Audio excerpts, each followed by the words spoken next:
ಎಲ್ಲರಿಗೂ ನಮಸ್ಕಾರ. ನಿರಂತರವಾಗಿ ಬೆಳಗ್ಗೆಯಿಂದ ಕಾರ್ಯಕ್ರಮದಲ್ಲಿ ಭಾಳ ವಿಶೇಷವಾದ ಗೋಷ್ಠಿಯಲ್ಲಿ ತಾವೆಲ್ಲರೂ ಕೂಡ ಭಾಗವಹಿಸಿ ಕೊನೆಯ ಘಟ್ಟದಲ್ಲೂ ತಾವೆಲ್ಲ ಇದ್ದೀರಿ. ಅದಕ್ಕೋಸ್ಕರ ನಾವು ಕೂಡ ನಿಮಗೆ ಧನ್ಯವಾದಗಳನ್ನು ತಿಳಿಸ್ತೇವೆ. ದಾವಣಗೆರೆ ಜಿಲ್ಲೆಯಲ್ಲಿ ಪ್ರಥಮವಾಗಿ ನಾನು ಬಂದಿದ್ದು ಆ್ಯಕ್ಚುಲಿ ಸಾಹಿತ್ಯ ಸಮ್ಮೇಳನಕ್ಕೆ ಮಧ್ಯಾಹ್ನವೇ ಬಂದೆ. ನಾನು ಮಧ್ಯಾಹ್ನ ಬಂದು ಎಲ್ಲ ಚಟುವಟಿಕೆಗಳನ್ನೆಲ್ಲವನ್ನು ಕೂಡ ನೋಡಿದೆ. ಭಾಳ ಖುಷಿಯಾಯಿತು. ಆರಂಭದಿಂದ ಎಲ್ಲ ತರಹದ ವಸ್ತುಗಳು ವಿಶೇಷವಾಗಿ ಕಾಣಸಿಗ್ತಾ ಇತ್ತು. ಆಡಿಟೋರಿಯಂ ಒಳಗಡೆ ಬಂದ ಮೇಲೆ ಎಲ್ಲ ಜನರಿಗೆ ಕಿವಿ ನೀಟಾಗಿ ಕೇಳಿಸುವಂಥ ಶಬ್ದ ಮತ್ತು ಆರಾಮಾಗಿ ಕೂತ್ಕೊಂಡು ಕೇಳೋಷ್ಟು ಸೌಕರ್ಯ ಭಾಳ ಚೆನ್ನಾಗಿತ್ತು. ಕನ್ನಡ ಮತ್ತು ಕನ್ನಡ ಸಾಹಿತ್ಯ, ಕನ್ನಡದ ಎಲ್ಲ ಚಟುವಟಿಕೆಗಳು ಹೊಸ ಹೊಸ ರೂಪವನ್ನು ಪಡಿತಾ ಇದ್ದೇವೆ ಅಂತಕ್ಕಂಥದ್ದು ಒಂದು ಖುಷಿಯಾಯಿತು. ನನಗಿಲ್ಲಿ ಕರೆಸಿದ್ದು ವಾಮದೇವ್ ಸರ್ ಅವರು ಫೋನ್ ಮಾಡಿ ಹೇಳಿದರು, ನಮ್ಮದು ಈ ಚಾಮಯ್ಯ ಸನ್ ಆಫ್ ರಾಮಚಾರಿ ಸಿನಿಮಾದ ಇದು ನಡೀತಾ ಇತ್ತು. ಇದೊಂದಿನ ಬ್ರೇಕ್ ಮಾಡಿ ಮತ್ತೆ ಒಪ್ಕೊಂಡಿದ್ದ ದಿನಗಳು ಗೊತ್ತಿರಲಿಲ್ಲ, ಆದರೆ ಒಪ್ಕೊಂಡಿದ್ದಂತೂ ಸತ್ಯ. ಸ್ವಲ್ಪ ಹಮಿಂಗೆ ಇವತ್ತೊಂದು ದಿನ ಒಂದು ಕಾರ್ಯಕ್ರಮ ಅಟೆಂಡ್ ಮಾಡಿದೆ. ಭಾಳ ಖುಷಿಯಾಯಿತು. ನಾನು ಕೂಡ ಇದರಲ್ಲಿ ಭಾಳ ಸಮಯ ಪಾಲ್ಗೊಂಡೆ. ಆನಂತರ ಸ್ವಲ್ಪ ವಿಶ್ರಾಂತಿಗೆ ಅಂತ ಹೇಳಿದೆ. ಭಾಳ ಖುಷಿಯಾಯಿತು ಸರ್. ಧನ್ಯವಾದಗಳು ಸರ್. ಎಲ್ರಿಗೂ ಕೂಡ ಸರ್, ಎಲ್ರಿಗೂ. ಸಾಂಸ್ಕೃತಿಕ ಕಾರ್ಯಕ್ರಮದ ಉದ್ಘಾಟನೆ ಅಂದರೆ ಎಲ್ರಿಗೂ ಕೂಡ ಮನರಂಜನೆ ಇರುತ್ತೆ. ವಿಶೇಷವಾಗಿ ಇಲ್ಲಿ ಎಲ್ಲ ಮಕ್ಕಳು ಭಾಳಷ್ಟು ಸಿದ್ಧತೆಯನ್ನು ಮಾಡ್ಕೊಂಡಿದ್ದಾರೆ. ಹಿಂದ್ಗಡೆ ಮಾತನಾಡುವ ಮುನ್ನ ನೀವು ನೋಡುವ ಕುತೂಹಲ ಇರೋದರಿಂದ ಅವರವರ ಮಕ್ಕಳು ಹೇಗೆ ಪರ್ಫಾರ್ಮ್ ಮಾಡ್ತಾರೆ ಅಂತಕ್ಕಂಥದ್ದು, ಅದನ್ನು ಮಾಡುವ ಮುನ್ನ ಅವರೆಲ್ಲರೂ ಹೇಗೆ ಕಲಿತಿದ್ದಾರೆ, ಹೇಗೆ ಕಲಿಸಿದ್ದಾರೆ, ಅದನ್ನು ನೀವು ಎಲ್ಲ ನೋಡೋಕ್ಕೆ ಎಷ್ಟು ಕೌತುಕರಾಗಿದ್ರಿ. ಹಾಗೆ ನಾವು ಕೂಡ ಆ ಮಕ್ಕಳಲ್ಲಿ ವಿಶೇಷವಾದ ಬೆಳವಣಿಗೆ ಮತ್ತು ವಿಶೇಷವಾದ ಏನಾದರೂ ಕಾರ್ಯಕ್ರಮಗಳನ್ನು ನೀಡಿದ್ದೆ ಅದರಲ್ಲಿ ನಾವು ಕೂಡ ಸರಿ ನೋಡಿ ಅದರಲ್ಲೊಂದಿಷ್ಟು ಜನ ಮಕ್ಕಳನ್ನು ಆಯ್ಕೆ ಮಾಡಿಕೊಂಡು ನಾವು ಕೂಡ ಮುಂದಿನ ರಂಗಕ್ಕೆ ಪರಿಚಯ ಮಾಡಿಕೊಡೋದಂತೂ ಸತ್ಯ. ಗ್ರಾಮೀಣ ಪರಿಸರದಲ್ಲಿ ಅತಿ ಹೆಚ್ಚು ಈ ಥರದ ಚಟುವಟಿಕೆಗಳು ನಡೀತವೆ. ಬೆಂಗಳೂರಿನಲ್ಲಿ ನಾವು ನಿರಂತರವಾಗಿ ಕಾರ್ಯಕ್ರಮಗಳನ್ನು ನೋಡ್ತೀವಿ. ನಾವೆಲ್ಲ ಬೆಳೆದದ್ದು ಎಲ್ಲದೂ ಕೂಡ ಸರ್ಕಾರಿ ಶಾಲೆಗಳಲ್ಲಿ ಓದಿ ಕನ್ನಡವನ್ನು ಬೆಳೆಸಿ ಕನ್ನಡತನವನ್ನು ಉಳಿಸ್ಕೊಂಡು ಬೆಂಗಳೂರಲ್ಲಿ ಬಹುದೊಡ್ಡ ಕನ್ನಡ ಬಳಗವನ್ನು ಕಟ್ತಾ ಬಂದ್ವಿ ನಾವೆಲ್ಲರೂ ಕೂಡ.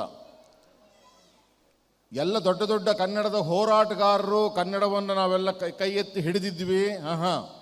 ಜನಸಾಮಾನ್ಯರು ಕೂಡ ಕನ್ನಡವನ್ನು ಇವತ್ತು ಕೈ ಹಿಡಿದಿರೋದಕ್ಕೆ ನೀವೇ ಸಾಕ್ಷಿ. ಭಾಳ ಜನ ಒಂದು ಕೂತ್ಕೊಂಡಿದ್ದಾರೆ ತಾವೆಲ್ಲರೂ ಕೂಡ. ರಾಜ್ಯಗಳಳಿಯಲಿ ರಾಜ್ಯಗಳು ಉರುಳಲಿ, ಹಾರಲಿ ಗದ್ದಿಗೆ ಮುಕುಟಗಳು, ಮುತ್ತಿಗೆ ಹಾಕಲಿ ಸೈನಿಕರೆಲ್ಲ, ಬಿತ್ತುಳುವವನದ ಬಿಡುವುದೇ ಇಲ್ಲ, ಉಡುವ ಯೋಗಿಯ ನೋಡಲಿ. ಕನ್ನಡದ ಸಾಲುಗಳು ಹೇಗೆ ಅಂದರೆ, ಉಳುವ ಯೋಗಿಯನ್ನು ಸ್ಮರಣೆ ಮಾಡ್ತಾ ಒಂದು ಕಡೆ ಇಷ್ಟು ಬಹಳ ಕ್ರಾಂತಿಕಾರಿ ಪದಗಳನ್ನು ಬಳಸೋದು ಒಂದು ಕಡೆ ಆದರೆ, ಕವಿ ಕಲಾವಿದರನ್ನು ಒಂದು ಕಡೆ ಒಟ್ಟುಗೂಡಿಸೋ ಇನ್ನೊಂದಿಷ್ಟು ಪ್ರಯತ್ನಗಳನ್ನು ಮಾಡಿ ಅದರ ಮೂಲಕ ನಾಗರಿಕತೆಯನ್ನು ಕಲಿಸ್ತಕ್ಕಂಥದ್ದು, ಅದರ ಮೂಲಕ ಕನ್ನಡ ಕಟ್ಟುವ ಕೆಲಸವನ್ನು ಸಾಂಸ್ಕೃತಿಕ ಸಂಸ್ಥೆಗಳು ಇವತ್ತು ಮಾಡ್ತಾ ಇರೋದು ನಮ್ಮ ಕಣ್ಣು ಮುಂದೆ ಇವತ್ತು ಕೂಡ ಉಳಿದಿದೆ. ನಾವು ಜನಪದರ ಅನೇಕ ಹಾಡುಗಳನ್ನು, ಸಿದ್ದನಮಠದ ರಾಮಣ್ಣನವರ ಲಾವಣಿಗಳನ್ನು ನೋಡ್ತಾ ಬೆಳೆದಂಥವ್ರು ನಾವೆಲ್ಲರೂ ಕೂಡ. ಕನ್ನಡ ಶಾಲೆಯಲ್ಲಿ ಶಿಕ್ಷಕರು ಕಲಿಸಿದ್ದೇನಿದೆಯಲ್ಲ ಅದೇ ಅದ್ಭುತವಾದ ಕನ್ನಡ. ಅದಾದ ನಂತರ ಬೆಂಗಳೂರಿನಲ್ಲಿ ಹೋದ್ಮೇಲೆ ನಾವು ಕನ್ನಡವನ್ನು ಮರೆತು ಬಿಟ್ವಿ ಅನ್ನೋ ಥರ ಇತ್ತು ಕನ್ನಡ. ಆದರೆ ಇಲ್ಲಿ ಗ್ರಾಮಾಂತರ ಪ್ರದೇಶದಲ್ಲಿ ಕಲಿತಂಥ ಕನ್ನಡ ನಮಗೆ ಬಹಳ ಸಹಕಾರಿ ಆಗಿತ್ತು. ಹಾಗಾಗಿ ನಾವು ರಂಗಭೂಮಿಯಿಂದ ಸಣ್ಣ ಸಾಹಿತ್ಯ ಕೃಷಿಯನ್ನು ಮಾಡ್ತಾ ಸಿನಿಮಾ ರಂಗಕ್ಕೆ ನಾವು ಹೆಜ್ಜೆ ಇಡುವಾಗ ನಮ್ಮ ಬೇರುಗಳು ಬೆಂಗಳೂರಿನಲ್ಲಿ ಭದ್ರವಾಗಿರಲಿ ಅನ್ನೋ ಕಾರಣಕ್ಕೆ ಕನ್ನಡವನ್ನು ಪಕ್ಕಕ್ಕೆ ಇಟ್ಕೊಂಡು, ಕನ್ನಡವನ್ನು ಜೊತೆಯಾಗಿಟ್ಕೊಂಡು ನಾವು ಬೆಂಗಳೂರಲ್ಲಿ ನಾವು ನಮ್ಮ ಬೇರನ್ನು, ನಮ್ಮ ಅಸ್ತಿತ್ವವನ್ನು ಉಳಿಸ್ಕೊಳ್ಳಿಕ್ಕೆ ಕಾರಣವಾಗಿದ್ದು ಕನ್ನಡ ಒಂದೇ ಒಂದು. ಯಾಕೆ ನಮಗೆ ಕನ್ನಡ ವ್ಯಾಪಾರವಾಗಬೇಕು, ಯಾಕೆ ಕನ್ನಡ ನಮಗೆ ಸಂಬಂಧವಾಗಬೇಕು, ಯಾಕೆ ನಮ್ಮ ಕನ್ನಡ ಭಾಷೆಯನ್ನು ನಾವು ಹಿಡ್ಕೋಬೇಕು ಅಂತಕ್ಕಂಥದ್ದು. ಬಹಳಷ್ಟು ಜನ ಈಗಲೂ ಕೂಡ ಹೇಳೋದು ಕನ್ನಡ ಎಲ್ಲೋ ಒಂದು ಕಡೆ ಸೊರಗಿ ಹೋಗ್ತಾ ಇದೆ ಅಂತ. ಹೌದು, ಬೆಂಗಳೂರು ಮತ್ತು ಇತ್ತೀಚೆಗೆ ನಾವು ಬಹುಭಾಷಾ ಪ್ರಿಯರಾಗಿರೋದ್ರಿಂದ ಯಾರ್ಯಾರು ಬರ್ತೀರೋ ಅವರು ಕನ್ನಡದಲ್ಲೇ ಖಂಡಿತ ನಾವು ಮಾತಾಡೋದಿಲ್ಲ ಅಂತ ನಾನು ಹೇಳೋದಿಲ್ಲ. ಹಾಗಂತ ಅಭಿಮಾನವನ್ನಂತೂ ಕೂಡ ನಾವು ಖಂಡಿತ ಬಿಟ್ಕೊಟ್ಟಿಲ್ಲ. ಬೆಂಗಳೂರು ನಗರ ಬಹಳ ಬೇಗವಾಗಿ ಬೆಳೆದಷ್ಟೇ ಬೇರೆ ಬೇರೆ ಜಿಲ್ಲೆಗಳು ಬಹು ಬೇಗವಾಗಿ ಬೆಳೀತಾ ಇದೆ, ವೇಗವಾಗಿ ಕೂಡ ಬೆಳೀತಾ ಇದೆ. ಆದರೆ ಕನ್ನಡ ಕಟ್ಟುವ ಕೆಲಸದಲ್ಲಿ ಬಹಳ ಪ್ರಮುಖರು ಕೂಡ ಈ ರೀತಿ ಕೆಲಸಗಳನ್ನು ತೆರೆಯ ಮರೆ ಹಿಂದೆ ಮಾಡ್ತಾ ಇರ್ತಾರೆ. ಅದು ಬಹಳ ದೊಡ್ಡದು. ಬರೀ ಯುವಕರೇ ಮಾಡಬೇಕು ಅಂತೇನಿಲ್ಲ, ಅಥವಾ ವಯಸ್ಕರೇ ಮಾಡಬೇಕು ಅಂತ. ಕನ್ನಡವನ್ನು ಚಿಕ್ಕಂದಿನಿಂದ ಆರಂಭದಿಂದ ಮಾಡ್ತಾ ಮಾಡ್ತಾ ಮಾಡ್ತಾ ಮಾಡ್ತಾ ಮಾಡ್ತಾ ಬರೋದಿದೆಯಲ್ಲ, ಭಾಳ ದೊಡ್ಡ ಕೆಲಸ. ನಾವು ನಮ್ಮ ಮನೆಯಲ್ಲಿ ಪ್ರತಿನಿತ್ಯವೂ ಕೂಡ ಅವರವರ ಮನೆಯಲ್ಲಿ ಮಕ್ಕಳಿಗೆ ನಾವು ಗೊತ್ತಿಲ್ಲದೇ ಕೂಡ ಸರಳವಾಗಿ ಕನ್ನಡವನ್ನು ಕಲಿಸಬಹುದು. ನಾವು ಬಹಳಷ್ಟು ಜನ ಈಗಲೂ ಕೂಡ ವಿಶ್ ಯು ಹ್ಯಾಪಿ ಬರ್ತ್ಡೇ ಅಂತಲೇ ಹಾಕೋದು. ನಾನು ಇದುವರೆಗೂ ಕೂಡ ಜನ್ಮದಿನದ ಶುಭಾಶಯಗಳು ಅಂತಲೇ ಹಾಕೋದು. ಇದೇ ಪ್ರಯತ್ನವನ್ನೇ ನೀವು ಮಾಡಿ ಕನ್ನಡವನ್ನು ಅಲ್ಲೇ ಕಟ್ಬೋದು. ನೀವು ಸಣ್ಣದು, ನಮ್ಮ ಮಗನಿಗೆ ಕನ್ನಡ ಬರ್ತಾ ಇರಲಿಲ್ಲ ಅಂತೇಳಿ ನಮ್ಗೆ ಕಷ್ಟ ಆಗಲಿಲ್ಲ. ನಾನು ಮಾಡಿದಿಷ್ಟೇ ಕೆಲಸ: ಶುಭ ದಿನ, ಶುಭೋದಯ, ಶುಭ ಸಂಜೆ, ಜನ್ಮದಿನದ ಶುಭಾಶಯಗಳು, ಸಂಜೆವಾಣಿ, ಪ್ರಜಾವಾಣಿ, ಕನ್ನಡಪ್ರಭ, ತುಷಾರ, ಮಯೂರ, ಒಂದೊಂದೇ ಅಕ್ಷರ ಕಲಿಸ್ತಾ ಬಂದೆ. ಅವನದು ಕಲಿತಾ ಓದ್ತಾ ಸಂಪೂರ್ಣವಾಗಿ ಸಿನಿಮಾದಲ್ಲಿ ಇವತ್ತು ಕನ್ನಡ ಸಿನಿಮಾಗಳ ಎಡಿಟರ್ ಆಗಿ ಕೆಲಸ ಮಾಡ್ತಾ ಇದ್ದಾನೆ. ಓದುವಿಕೆಯನ್ನು ಹೀಗೂ ಕಲಿಸಬಹುದು. ನಮಗೆ ಸೋಷಿಯಲ್ ಮೀಡಿಯಾ ಬಂದಮೇಲೆ ಮಕ್ಕಳು ಭಾಳಷ್ಟು ಮರ್ತೋಗ್ತಾರೆ. ಭಾಳಷ್ಟು ಜನಕ್ಕೆ ಕಲಿಸುವ ಸುಲಭ ಸಾಧ್ಯತೆ ಖಂಡಿತ ಇದೆ. ಹಾಗಾಗಿ ಇವತ್ತು ಹರಿಹರ ಮತ್ತು ದಾವಣಗೆರೆ ಇವತ್ತೇನು ಪ್ರತ್ಯೇಕ ಜಿಲ್ಲೆ ಆಗಿದೆ. ಭಾಳ ಐತಿಹಾಸಿಕವಾಗಿರ್ತಕ್ಕಂಥ ಜಿಲ್ಲೆ ಇದು. ನಮಗೆ ಎರಡೆರಡು ಇಲ್ಲಿ ಕಾಂಟ್ರಿಬ್ಯೂಷನ್ ಕೊಡುಗೆಗಳು ಇಲ್ಲಿ ತುಂಗಭದ್ರ, ಹರಿಹರ, ಕೃಷ್ಣಪ್ಪ ಅವರು, ಬಸಲಿಂಗಪ್ಪ ಅವರು ಎಲ್ಲ ಬೆಂಗಳೂರಿನಲ್ಲಿ ಭಾಳಷ್ಟು ಮಾತಾಡ್ತಿರ್ತಾರೆ. ಆಗಲೇ ಇದರ ಹಿಂದಿನ 2 ಕಂತುಗಳ ಹಿಂದೆ ಎ.ಬಿ. ರಾಮಚಂದ್ರಪ್ಪನವರು ಮಾತಾಡ್ತಿದ್ರು ಈ ವಿಷಯಗಳನ್ನು. ಭಾಳ ಖುಷಿಯಾಯಿತು. ಅಂದರೆ ಈ ದಿನದ ಕಾರ್ಯಕ್ರಮ ಭಾಳಷ್ಟು ವಿಷಯಗಳು, ರೈತರ ಬಗ್ಗೆ ಆಗಿರ್ಬೋದು, ಮತ್ತು ದಲಿತ ಚಳವಳಿಗಳಾಗಿರ್ಬೋದು, ಈ ಎಲ್ಲ ವಿಷಯಗಳನ್ನು ಚೆನ್ನಾಗಿ ಜೋಡಿಸಿ ಇವತ್ತು ಈ ಕಾರ್ಯಕ್ರಮ ಕೊಟ್ಟಿದ್ದಾರೆ. ನಾವಂತೂ ಭಾಳ ಖುಷಿಯಿಂದ ಈ ವಿಷಯಗಳನ್ನು ನಾವು ಕರಗತ ಮಾಡ್ಕೊಂಡಿದ್ದು. ಅದಕ್ಕೊಂದು ಭಾಳ ದೊಡ್ಡ ಧನ್ಯವಾದಗಳು ಸರ್ ತಮ್ಮೆಲ್ಲರಿಗೂ ಕೂಡ. ಇನ್ನು ಕಾರ್ಯಕ್ರಮ ಇರೋದರಿಂದ ಮಕ್ಕಳಿಗೆ ಹೆಚ್ಚು ಅವಕಾಶ ಕೊಡೋಣ. ಈಗೆಲ್ಲ ಚುನಾವಣೆಯ ನೀತಿ ಸಂಹಿತೆ ಬರೋದರಿಂದ ಸಮಯ ಬೇಗ ನೀವೆಲ್ಲ ಮನೆಗೂ ಹೋಗಿರೋದ್ರಿಂದ ಎಲ್ಲರೂ ಕೂಡ ಮಕ್ಕಳು ಈ ವೇದಿಕೆಯಲ್ಲಿ ಅವರೆಲ್ಲರೂ ಅವರವರ ನೃತ್ಯ ಪ್ರದರ್ಶನವನ್ನು ಅವೆಲ್ಲವನ್ನು ಕೂಡ ಮಾಡಲಿ. ಅವರೆಲ್ಲರಿಗೂ ಒಳ್ಳೆಯದಾಗಲಿ. ಹಾಗೂ ಇಲ್ಲಿಗೂ ಕರೆದು ನನಗೆ 2 ಮಾತಾಡಲಿಕ್ಕೆ ಅವಕಾಶ ಕೊಟ್ಟಂಥ ಕನ್ನಡ ಸಾಹಿತ್ಯ ಪರಿಷತ್ತು ದಾವಣಗೆರೆ ತಾಲೂಕಿನ ಎಲ್ಲ ಮಹನೀಯರಿಗೂ, ಅದರಲ್ಲೂ ವಿಶೇಷವಾಗಿ ವಾಮನದೇವ ಸಾರು, ಆಮೇಲೆ ನನಗೆ ಯುಗಧರ್ಮ ರಾಮಣ್ಣ ಅವರು ಕೊಟ್ಟರು ಫೋನು, ಈ ಥರ ಇದಪ್ಪಜಿ ನೀವು ಬರ್ರಿ ಅಂತ. ಅವ್ರು ಕರೆದಾಗೆಲ್ಲ ಬರ್ತಿರ್ತೀವಿ ನಾವು, ಮತ್ತು ಮಿಕ್ಕಿದ್ದೆ ನಮ್ಗೆ ಗೊತ್ತೇ ಆಗಲ್ಲ. ಸೊ ಇದೊಂದು ಸಣ್ಣದೊಂದು ಕೆಲಸ ಮಾಡ್ತಾಯಿದ್ವಿ. ಯುಗಧರ್ಮ ರಾಮಣ್ಣ ಅವರು ಈ ಭಾಗದ ಒಂದು ಸಣ್ಣ ಅವಧೂತರಿದ್ದಂಗೆ ಅವರು.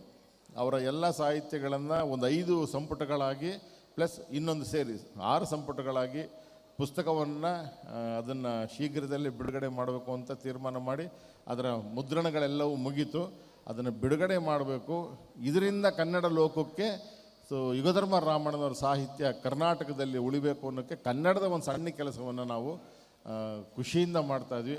ಇದು ಗ್ರಾಮೀಣ ಪರಿಸರದಲ್ಲಿ ನಾವು ಕೂಡ ಹುಡುಕಿ ಎಕ್ಕಿ ಕನ್ನಡದ ಕಲಾವಿದರನ್ನು, ಸಾಹಿತ್ಯಗಳನ್ನು ಎಲ್ಲರನ್ನೂ ಕೂಡ ಗುರುತಿಸಿ ನಮ್ಮ ಕೈಲಾದ ಸೇವೆಯ ಮೂಲಕ ಅವ್ರನ್ನ ಆಚೆಗೆ ತಂದು ಉಳಿಸೋ ಜವಾಬ್ದಾರಿ ನಮಗಿದೆಯಲ್ಲ, ಅದು ಕನ್ನಡಮ್ಮನ ಕೆಲಸ ಅಂತ ಅಂದ್ಕೊಂಡು ನಾವು ಕೆಲಸ ಮಾಡ್ತೀವಿ. ಎಲ್ಲರಿಗೂ ಕೂಡ ಹೃದಯಪೂರ್ವಕ ನಮಸ್ಕಾರಗಳು, ಧನ್ಯವಾದಗಳು. ನಿಮಗೆ ಬೇಕಾದಷ್ಟು ಹಾಡುಗಳನ್ನು, ಚುಟುಕುಗಳನ್ನು, ನಗೆಹನಿಗಳನ್ನು ಎಲ್ಲ ತುಂಬಬಹುದು. ಅವೆಲ್ಲವನ್ನು ತುಂಬಕ್ಕೆ ಮಕ್ಕಳಿದ್ದಾರೆ. ಸಂತೋಷವಾಗಿ ನೋಡಿ, ಒಂದು ದೊಡ್ಡ ಮಕ್ಕಳಿಗೆಲ್ಲ ಚಪ್ಪಾಳೆಯನ್ನು ನೀಡ್ಬಿಟ್ಟಿದ್ದು ಮಾಡಿ ಮಾಡ್ಬೋದಾ? ಹಾಂ ರೈಟ್ ಸರ್. ಒಂದು ಸ್ವಲ್ಪ ನೀರು ಕೊಡಿ ಸರ್. ನಮಗೆ ಆರೋಗ್ಯದ ಗುಟ್ಟನ್ನು ಹೇಳಿಕೊಟ್ಟಿದ್ದು ಗ್ರಾಮೀಣರು, ಜನಪದರು. ಏನಪ್ಪ ಹೆಲ್ತ್ ಚೆನ್ನಾಗಿದೆಯೇನಪ್ಪ? ಈಗ ನಾವು ಬೆಂಗಳೂರು ಮಾತಾಡೋದು, ನನಗೆ ರಾಮಜ್ಜ ಮಾತಾಡುವಾಗ ಗೊತ್ತಾಗ್ತಾ ಇತ್ತು. ಆರೋಗ್ಯ ಹೇಗಿದೆ ಅನ್ನೋರು, ಚೆನ್ನಾಗಿದೆ. BP ಶುಗರು ಚೆನ್ನಾಗಿದೆ, ಇಷ್ಟೇ ಗೊತ್ತಿದ್ದು ನಮಗೆ. ಆದರೆ 6 ಗುಣಗಳು ಯೋಗ್ಯವಾಗಿದ್ದಾವ ಅಂತ ನಮ್ಮ ಹಿರೀಕರಿಗೆ ಹೇಳ್ತಿದ್ದು. ನಮ್ಮ 6 ಗುಣ ಅರಿಷಡ್ವರ್ಗಗಳು ಚೆನ್ನಾಗಿದ್ದಾವ. ಪ್ರತಿನಿತ್ಯ ನಾವು ಬೆಳಗ್ಗೆ ಹೇಗಿರಬೇಕು ಅನ್ನೋದನ್ನು ಸಣ್ಣ ಸಣ್ಣ ಜನಪದರು, ಹಿರಿಯರು ಇದನ್ನು ಮಾತಾಡ್ತಾ ಇದ್ರು. ಆದರೆ ನಗುವಿನ ಜೊತೆಗೆ ಅದನ್ನು ಹೇಗೆ ಅಳವಡಿಸ್ಕೊಳ್ಬೇಕು ಅಂತೇಳ್ಬಿಟ್ಟು ನಾವು ಕೂಡ ಪ್ರಯತ್ನ ಮಾಡೋಕ್ಕೆ ಒಂದು ಸಣ್ಣದೊಂದು ಚಿಕ್ಕದೊಂದು ವಿತ್ ಬ್ಯೂಟಿಫುಲ್ ವಾಯ್ಸ್ ಅದನ್ನು ನರೇಟ್ ಮಾಡ್ತಾ ಹೋಗ್ತೀನಿ. 50 ಕೊಠಡಿಗಳಿರ್ತಕ್ಕಂಥ ಒಂದು ದೊಡ್ಡದೊಂದು ಮಹಲ್. ಎಷ್ಟು ಕೊಠಡಿ? ಅಲ್ಲಿ ಹೇಳ್ಬೇಕು ಮಕ್ಕಳು. ಎಷ್ಟು ಕೊಠಡಿ? ಎಲ್ಲ ಮೊಬೈಲಲ್ಲಿ ಯಾರು ಇದ್ದೀರಪ್ಪ? ಮೊಬೈಲಲ್ಲಿ ಯಾರಿದ್ರಿ? ನಿಮಗೋಸ್ಕರ ಕರೆಸಿರೋದವರು. ಎಷ್ಟು ಕೊಠಡಿಗಳು? 50 ಕೊಠಡಿಗಳಿರ್ತಕ್ಕಂಥ ದೊಡ್ಡ ಬಂಗ್ಲೆ. ಬಂಗ್ಲೆಯ ಯಜಮಾನನ ಹೆಸರು ಉಗ್ರೇಗೌಡ. ಏನು? ಉಗ್ರೇಗೌಡ ಒಂದು ನಾಯಿಯನ್ನು ಸಾಕಿದ್ದ. ಅದು 4 ಅಡಿ ಇತ್ತು. ಎಷ್ಟಡಿ? ಭಯಂಕರವಾಗಿತ್ತು ನಾಯಿ. ಸುಮ್ಮನೆ ನೋಡ್ತಿದ್ರೆ ಕಣ್ಣಿಂಗಾಗ್ಬಿಟ್ರು ಅನ್ನೋದು ನಾಯಿ. ಪ್ರತಿನಿತ್ಯ 50 ಕೊಠಡಿಗಳ ಕೀ, ಆ ಬಂಚೇನಿತ್ತು ಅದನ್ನು ತಗೊಂಡು ಬೆಳಿಗ್ಗೆ 5 ಗಂಟೆಗೆ ಉಗ್ರೇಗೌಡ ನಾಯಿಯನ್ನು ಕರ್ಕೊಂಡು ಕೊಠಡಿ 1ರಿಂದ 50 ತನಕ ಆ ನಾಯಿಗ ರೂಮ್ಗಳನ್ನು ತೆಗೆದು ಒಳಗಡೆ ಬಿಡ್ತಾ ಇದ್ದ. ಕೊಠಡಿ ಒಳಗಡೆ ಎಷ್ಟು ಕೊಠಡಿ ತನಕ? ಆದ್ರೆ 49 ಆದ ತಕ್ಷಣ ನಿಲ್ಲಿಸ್ಬಿಡ್ತಿದ್ದ ಅವನು. 49 ಆದ ತಕ್ಷಣ ನಿಲ್ಸನೋ, 50 ತೋರಿಸ್ತಾ ಇರಲಿಲ್ಲ. ಇದು ನಾಯಿಗೆ ಪ್ರತಿನಿತ್ಯ ಕಾಡ್ತಾ ಇತ್ತು. 49 ತನಕ ನಮ್ಮ ಯಜಮಾನ ತೋರಿಸ್ತವನೇ, 50ನೇದು ಯಾಕೆ ತೋರಿಸಲ್ಲ? ಬೆಳಗ್ಗೆ 5 ಗಂಟೆ ಆಯಿತು. ಉಗ್ರೇಗೌಡ ನಾಯಿ ಕರ್ಕೊಂಡ್ರು. ರೂಮ್ ನಂಬರ್ 1 ಡೋರ್ ಓಪನ್ ಆಯಿತು. ನಾಯಿ ಒಳಗಡೆ ಬಿಟ್ಟರು. ನಾಯಿ ಒಳಗಡೆ ಹೋಯ್ತು. ಹೊರಗಡೆ ಬಂತು. Room number 1 okay. ಮತ್ತೆ ಬೀಗ ಆಗ್ತಾ ಮುಂದಕ್ಕೆ ಹೋದ. 2 ಓಪನ್ ಮಾಡ್ದ. Room number 2 okay. Room number 3 okay. Room number 4 okay. 10, 20, 30, 40, 45, 46, 47, 48, 49 ಅಲ್ಲಿ ತನಕನೂ ನಾಯಿ ಓಕೆ ಅಂತಿತ್ತು. 50 ಬಂದ ತಕ್ಷಣ ಎಳ್ಕೊಂಡು ಹೋಗ್ಬಿಡ್ತಿದ್ರು ಅದನ್ನ. ಅದಕ್ಕೆ ದುಃಖ ಆಗ್ತಿತ್ತು. ಒಂದಿನ ಉಗ್ರೇಗೌಡರು ನೆಂಟರು ದಿಢೀರಂತ ಹೆಲೋಕಕ್ಕೆ ಪ್ರಯಾಣ ಮಾಡಿದರು. ಇದೇ ಖುಷಿಯಲ್ಲಿ ರಾತ್ರಿ ಉಗ್ರೇಗೌಡರು ನಾಯಿಗೆ ಹೇಳಿದರು, ಬೆಳಗ್ಗೆ ರೂಮನ್ನು ಚೆಕ್ ಮಾಡಿಬಿಡು ಎಲ್ಲ ಅಂಥೇಳಿ ಕೀ ಕೊಟ್ಬಿಟ್ಟು ಹೊರಟೋಗ್ಬಿಟ್ರು. ಅವ್ರು ಹೋದಾಗ ರಾತ್ರಿ 10 ಗಂಟೆ. ನಾಯಿಗೆ ಕ್ಯೂರಿಯಾಸಿಟಿ, ಉಗ್ರೇಗೌಡರು ಕೀ ಕೊಟ್ಟೋಗಿದ್ದಾರೆ, ರೂಮ್ ನಂಬರ್ 50 ನಾನು ನೋಡಲೇಬೇಕು ಇವತ್ತು ಅಂತ. ಬೆಳಗ್ಗೆ 5 ಗಂಟೆ ಕಾಯೋದನ್ನು ಪ್ರತಿ ಗಂಟೆಗೂ ನೋಡ್ತಾ ಇತ್ತು. 10 ಆಯ್ತು, 11 ಆಯ್ತು, 12 ಆಯ್ತು. ಅದಕ್ಕೆ ಖುಷಿ. ಅದಕ್ಕೆ ಬೇಗ ಟೈಮ್ ಹೋಗ್ತಾ ಇಲ್ಲ ಅಂತ ಅವಸರ ನಾಯಿಗೆ. ಬೆಳಗ್ಗೆ 5 ಗಂಟೆ ಅಲಾರಾಮ್ ಹೊಡೆಯಕ್ಕಿಂತ ಮುಂಚೆನೇ ಕಂಡುಬಿಟ್ಟಿತ್ತು ಅದು. ಅಷ್ಟು ಅಲರ್ಟ್ ಆಗಿತ್ತು ನಾಯಿ. ಬೆಳಗ್ಗೆ 5 ಗಂಟೆ ಅಲಾರಾಮ್ ಮಾಡಿದ ತಕ್ಷಣ ಕೀ ತಗೊಂತು, ದಡ್ ಹೊರಡ್ತು. ರೂಮ್ ನಂಬರ್ 1 ಅಂತ ಎಲ್ಲ ಕೀ ಬಂಚ್ ತೆಗಿತು. ರೂಮ್ ನಂಬರ್ 1 ಕೀ ತೆಗಿತು. ಲಾಕ್ತು.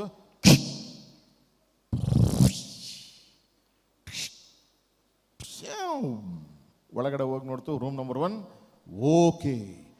10 ಆಯಿತು, 20 ಆಯಿತು, 30 ಆಯಿತು, 40 ಆಯಿತು, 45 ಆಯಿತು, ಆಮೇಲೆ 46, ಆಮೇಲೆ 47, ಆಮೇಲೆ 48, ಆಮೇಲೆ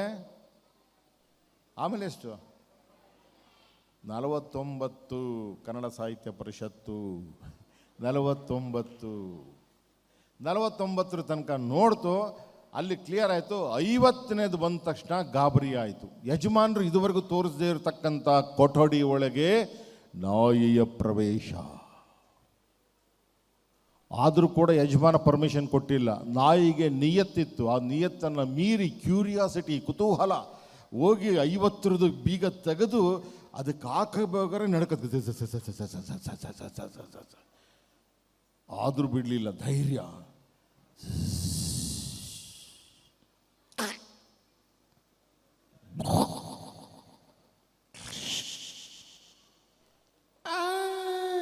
ಒಂದು ಡೋರ್ ತೆಗೀತು, ಈ ಕಡೆ ಡೋರ್ ತೆಗೀತು. ಒಳಗಡೆ ಕಾಲಿಡುವಾಗ ಮರೆತುಬಿಟ್ಟು ಎಡಗಾಲಿಡ್ತು, ವಾಪಸ್ ತಗೊಂತು. ಒಳಗಡೆ ಫಸ್ಟ್ ಟೈಮ್ ಹೋಗ್ತಾ ಇದ್ದೀನಿ, ಬಲಗಾಲಿ ಇಟ್ಟು ಬಿಡೋಣ ಅಂತ ಯೋಚನೆ. ಅದಕ್ಕೆ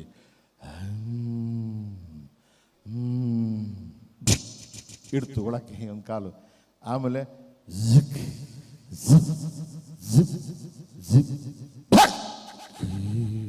ಒಂದು ದಿವಸ ನಿಂತ್ಕೊಂಡ್ಬಿಡ್ತದು.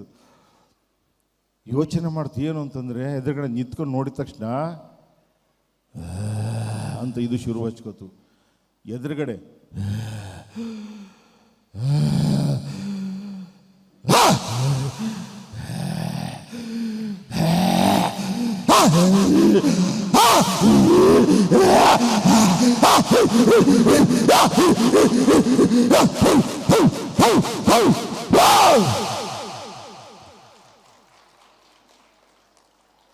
ಏನು ಬೊಗಳಿದ್ದು ನಾಯಿ, ಆರಿದ್ದು ನಾಯಿ.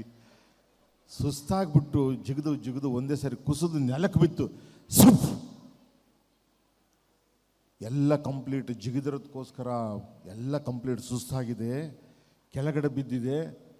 ಕೆಳಗಡೆ ಬಿದ್ದು ಸಾಯೋ ಟೈಮ್ ಅದಕ್ಕೆ ಯಜಮಾನನ ಮಾತು ನೆನಪಿಗೆ ಬಂತು. ತೆಗಿಬೇಡ ಅಂತ ಹೇಳಿದ್ರು, ತೆಗೆದುಬಿಟ್ಟೆ. ಪರಿಸ್ಥಿತಿ ಹಿಂಗಾಗೋಯ್ತು. ಏನಾಗಿರ್ಬೋದು ಅಂತ ಒಂದ್ಸರಿ ಸಣ್ಣ ಫ್ಲ್ಯಾಶ್ ಬ್ಯಾಕಿಗೆ ಹೋಯ್ತು. ಬಾಗಿಲು ತೆಗೆದಾಗ ಮೊದಲು ಕಾಲಿಟ್ಟಿತ್ತಲ್ಲ, ಆವಾಗ ನೋಡಿದ್ದು ರೂಮ್ ಒಳಗಡೆ ಇಡೀ ಕೊಠಡಿಗೆ ತುಂಬ ಬರೀ ಕನ್ನಡಿ, ನೋಡಿದ್ದು ಬರೀ ಪ್ರತಿಬಿಂಬ. 50 ಕೊಠಡಿ ಒಳಗಡೆ 1000 ನಾಯಿಗಳ ಕನ್ನಡಿ. 1000 ನಾಯಿ ನೋಡಿದ ತಕ್ಷಣ ಅಂದ್ಬಿಡ್ತದೆ. ಅದು ಕಾಲಿಟ್ಟಿದ ತಕ್ಷಣ good evening, good morning, good afternoon ಅಂದಿದ್ರೆ ಕನ್ನಡಿಯಲ್ಲಿ ಕೂಡ good evening, good morning, good afternoon ಬರ್ತಾ ಇತ್ತು, ನಗ್ತಾ ಇತ್ತು ಅದು. ಇದು ನೋಡಿದ ತಕ್ಷಣ ಅಂತ ಕನ್ನಡಿದು ಕೂಡ ಅಂತ ಶುರುವಾಯಿತು. ಹಾಗೆ ನೀವು ಕೂಡ ಯಾರಾದರೂ ನಿಮ್ಮ ದುಶ್ಮನ್ಗಳಿದ್ದರೆ ಒಂದ್ಸರಿ ನಕ್ಕು ಬಿಡಿ. ಬೆಳಗಿನ ಜಾವ ಅವ್ರು ನಗ್ತಾ ಹೋಗ್ತಾರೆ. ನೀವು ಬೆಳಗ್ಗೆನೂ ಹೋಗುವಾಗ ಅವರು ಕೂಡ ಒಂದು ಸರಿ ನಕ್ಕು ಬಿಟ್ರೆ ನಿಮ್ಮ ಸಂಬಂಧಗಳೆಲ್ಲ ಒಟ್ಟೊಟ್ಟಾಗಿ ಇರ್ತವೆ ಅಂತೇಳಿ ನಗುವಿನ ಹಿಂದಿನ ರಹಸ್ಯ, ಗೆಲುವಿನ ರಹಸ್ಯವೆಲ್ಲವೂ ಕೂಡ ಇದೆ ಅಂತ ಮಾತೇಳಿ ಕನ್ನಡ ಸಾಹಿತ್ಯ ಪರಿಷತ್ತಿನ ಎಲ್ಲ ಕನ್ನಡ ಸಂಘಟಕರಿಗೂ, ತಾಲೂಕಿನ ಜಿಲ್ಲೆಯ ಎಲ್ಲ ಸಂಘಟಕರಿಗೂ, ಸಕ್ರಿಯವಾಗಿ ಕೆಲಸ ಮಾಡಿದಂಥ ಕನ್ನಡದ ಎಲ್ಲ ಮನಸ್ಸುಗಳಿಗೂ ಶುಭಕಾಮನೆಗಳನ್ನು ಹೇಳ್ತಾ, ನಾಗರ ಹಾವಿನ ಮುಂದುವರೆದವಾಗ Chamayya son of Ramachari cinema Chitradurga ಮತ್ತು ದಾವಣಗೆರೆ ಮತ್ತು ಬೆಂಗಳೂರು ಭಾಗದಲ್ಲಿ ಮುಗಿತು. ಮತ್ತೆ ವಿಷ್ಣುವರ್ಧನ್ ಅವ್ರನ್ನ ಸ್ಕ್ರೀನ್ ಮೇಲೆ ತಂದಿದ್ದೀವಿ. ಅದರ ಯೂಟ್ಯೂಬ್ ಮಾಹಿತಿಗಳೆಲ್ಲ RK ಪಲ್ಲಕ್ಕಿ ಚಾಮಯ್ಯ ರಾಮಾಚಾರಿ ಹೊಡೆದ್ರೆ ಸಿಗುತ್ತೆ. ಮತ್ತೊಮ್ಮೆ ಕನ್ನಡಿಗರಿಗೋಸ್ಕರ ಚಾಮಯ್ಯ ಮತ್ತು ಸನ್ ಆಫ್ ರಾಮಾಚಾರಿ ತಂದಿದ್ದೀನಿ.